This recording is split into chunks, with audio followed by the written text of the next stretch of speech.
আসসালামু আলাইকুম বন্ধুরা। ডক্টর ইউনূসকে যতটা সাদাসিধে দেখা যায়, আসলে কি তিনি এতটা সাদাসিধা? না।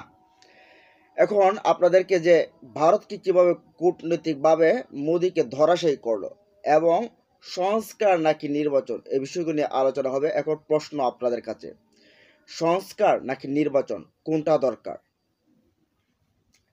এখন আমরা যদি আসি এই মুহূর্তে, আপনি বিগত সময়ে সে ৫৪ বছরের ইতিহাস দেখেন।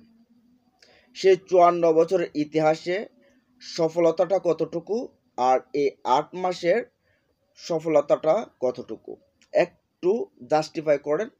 তারপরে আপনি নির্বাচনের পক্ষে এবং সংস্কারের পক্ষে কথা বলেন। এখন আমরা ডক্টর ইউনূস ছাত্র জনতার গণ অভ্যুত্থানের যে পরবর্তী সরকার, তারপরে তিনি দায়িত্ব নিলেন। আর শেখ হাসিনা অর্থ লুটপাট করে দেশটাকে একটা বিধ্বস্ত বিরান ভূমির মতো ফেলে গেল, যেখানে অর্থনৈতিক সংকট, রিজার্ভ নেই, নিত্য প্রয়োজনীয় যে দ্রব্যাদি রয়েছে সেগুলোর আকাশচুম্বী দাম। এই এমন এক অবস্থা যেন মানুষের ত্রাহি অবস্থা। সেই মুহূর্তে রাজনীতি করে না, রাজনীতির সাথে সম্পৃক্ত না একজন মানুষ, doctor Yunus, Nobel laureate man, তিনি এসে দায়িত্ব নিলেন। এখন এর ভেতরে অনেকেই নির্বাচনের জন্য পাগল হয়ে উঠেছে।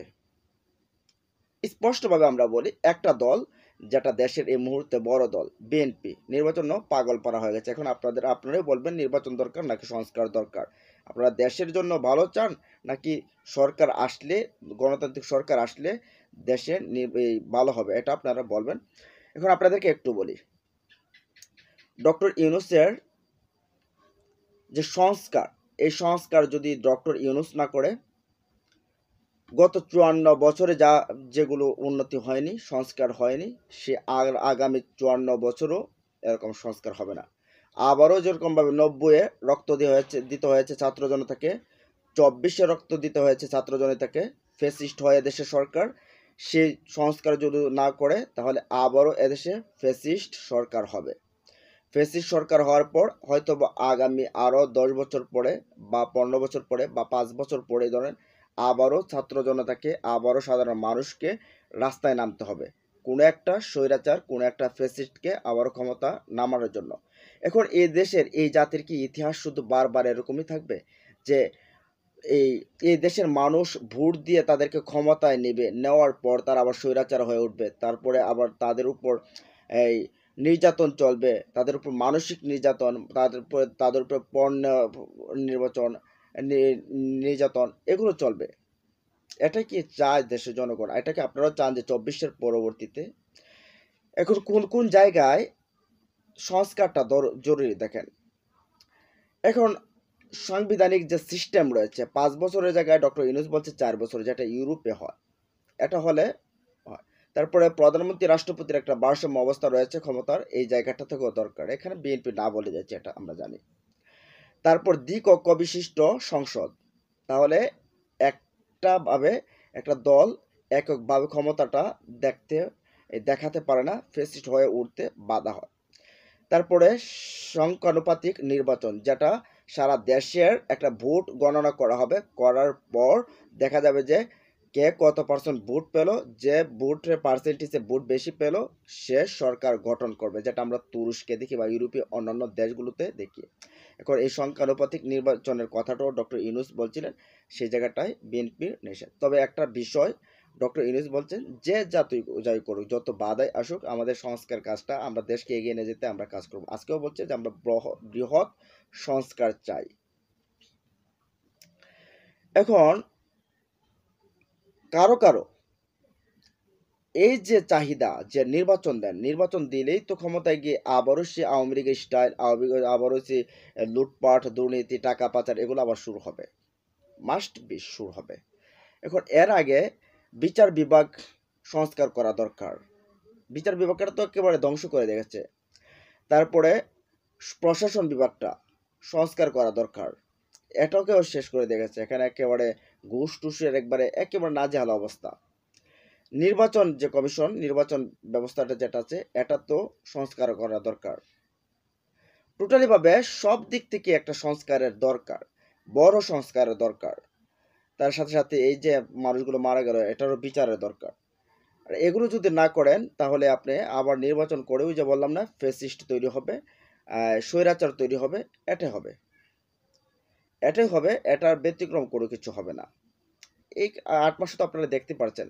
এখন আপনাদেরকে বলি যে ডক্টর ইউনূসের সাফল্য আছে কিনা। দেখেন, গত ৮ মাসে ২০০-র উপর আন্দোলন হয়েছে, যেটা বিগত ১৭ বছরেও আন্দোলন হয়নি। সবগুলো আন্দোলনকে ঠান্ডা মাথায় হ্যান্ডেল করে, ডক্টর ইউনূস একবার বলেও নেই এই আন্দোলনগুলোর ব্যাপারে যে এটা সেটা করছে।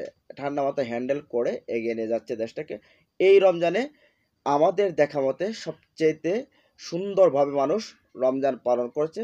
দ্রব্যমূল্য নিয়ন্ত্রণে ছিল। ঈদের সময় যে মানুষের ছুটির একটা ব্যবস্থা, যাতায়াতের একটা ব্যবস্থা, সেটা অত্যন্ত সুন্দর হয়েছে। তারপর আইনশৃঙ্খলার পরিস্থিতি এতটা একটা বিধ্বস্ত রাষ্ট্রের ভেতরে এটা স্বাভাবিকভাবে একটু হবে, তারপর চেষ্টা করা হচ্ছে, অনেকটাই কাজ করছে। তারপরে আপনি দেখেন কূটনীতিক বিষয়গুলো কতটা সফল ডক্টর ইউনূস। এর আগে আমরা একটু বলি যে রিজার্ভটাকে ধ্বংস করে গিয়েছিল, যে রিজার্ভটাকে 15 বিলিয়নের নিচে নামিয়ে আনছিল, সেটা এখন 25 বিলিয়নের উপরে চলে গেছে। সেখানে প্রায় 10 বিলিয়ন কোথাও না কোথাও ভাবে ম্যানেজ করে ফেলছেন, $10 বিলিয়ন জমা করেছেন। বিশাল বড় একটা সাফল্য। এখানে আরেকটা কূটনৈতিক জায়গায় যেখানে মোদি ধরা খেয়েছে, নরেন্দ্র মোদি স্পষ্টত ধরা খেয়েছে, সেই জায়গাটা যদি আপনাদেরকে বলি, তাহলে সেই জায়গাটা হচ্ছে কূটনৈতিক জায়গায়। দেখেন, থাইল্যান্ডে যে বিমস্টেকের সম্মেলনে গেলেন, সেই সম্মেলনে যাওয়ার আগেই ডক্টর ইউনূস সফর করে আসলেন চীন, এবং চীনে গিয়ে এক ধরনের শব্দবোমা ছাড়লেন। সেই শব্দবোমা হচ্ছে যে এই যে 7 সিস্টার আছে, 7 সিস্টারের যে এখানের অভিভাবক আমরা, আমাদের বন্দর ব্যবহার করতে হবে, তাছাড়া তাদের উপায় নেই, সেখানে ট্যাক্স দিয়ে ব্যবহার করতে হবে, বেনিফিট বাংলাদেশ পাবে। তারপরে ওই জায়গা থেকে ওই বন্দরগুলোতে চায়নাদেরকে বিনিয়োগ করার আহ্বান জানিয়েছেন। আর এই কথাগুলো বলার পরেই ভারতের কিন্তু তেলে বেগুনে চলে হচ্ছে বলতে, তাদের ভিতরে একটা হাসপাস তৈরি হয়ে গেছে যে আমাদের 7 সিস্টার্সের জায়গা এদিকে কাছে যদি চায়নাদেরকে দাওয়াত দেওয়া হয়, চায়না যদি এখানে অবস্থান নেয়, তাহলে তো আমাদের অবস্থা এমনি খারাপ। আবার এই এলাকার অভিভাবক মালিকানা বা দাবি করছেন, বড় ভাই বা পিতা হিসাবে দাবি করছেন বাংলাদেশকে। এটা ভারত আসলে মানার মতো না। তারপরেও কিন্তু তারা বাধ্য হয়ে এই হজম করতে হয়েছে। তারপরে সেখানে গেলেন, বিচটাকে আমাদের হিরোর মতো গেলেন। অধীর আগ্রহে বসেছিল নরেন্দ্র মোদী, সেখান থেকে তিনি দাঁড়িয়ে গেলেন, সম্মান প্রদর্শন করেন। এটা অনেকে বলে রাজনৈতিক শিষ্টাচার, তবে তাদের চোখে মুখে ভাষা প্রকাশ হয়েছিল যে আসলে কতটা আগ্রহ নিয়ে তিনি দাঁড়িয়েছিলেন সেখানে, তারা দাঁড়িয়েছিলেন তার জন্য। আচ্ছা, সেখানে আছে। তারপর তিনি বলছেন শেখ হাসিনাকে সেখানে উস্কানিমূলক বক্তব্য যাতে না দেয় ওখান থেকে। তারপরে শেখ হাসিনাকে ফেরত পাঠানোর জন্য বলা হয়েছে, সীমান্ত হত্যা নিয়ে বন্ধ করার জন্য বলা হয়েছে, তারপরে তারপরে তিস্তা চুক্তির জন্য কথা বলা হয়েছে, তারপরে গঙ্গা পানি যে চুক্তি সেটা নবায়ন করার জন্য কথা বলা হয়েছে, এভরিথিং। তিনি বলছেন সম্পর্ক হতে পারে বন্ধুত্বর অংশীদারিত্বের ভিত্তিতে, 50-50, আপনি যতটুক আমি অতটুক।